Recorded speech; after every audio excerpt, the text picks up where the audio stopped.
Erokamano ahinya Sharon, aparo ni gi pacha to ok en gima ber ahinya ka mbalariany magwa idwa ket e lwet ji binafsi. Kata kamano, nitiere gigo mwang'eyo ni sirikal nyalo timo maber, nitie gigo ma ok ginyal timo maber.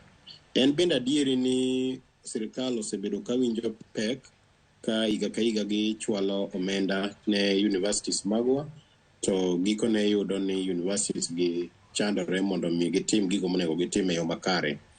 Mae luwore nikech nitiere nok mar omenda e sirikal, omiyo sani kata gope mapok ochulgi universities magwa gi nitiere mang'eny. To bende wang'eyo ni sirikal noseyie ni nyaka universities moko me lwet ji giwegi bende ni imiyo jopuonjre kata mondo tiegre kuro. Iyudo ni universities gi bende okawo nyithindo mang'eny to pok ochulgi omenda monego bed ni sirikal chulo. Mae nikech wan gi nok mar pesa ochumi marwa ok ber ahinya. Omiyo mana kaka Dr. Fred owacho, nitiere chik ma nyaka kete kidwa tim mano. To mar ariyo, nitiere paro ma be nyaka wabedgo ni somo onego bed ni en gima ratiro ma ng'ato ang'ata nyalo bedogo, bed ni in gi nyalo kata ionge nyalo.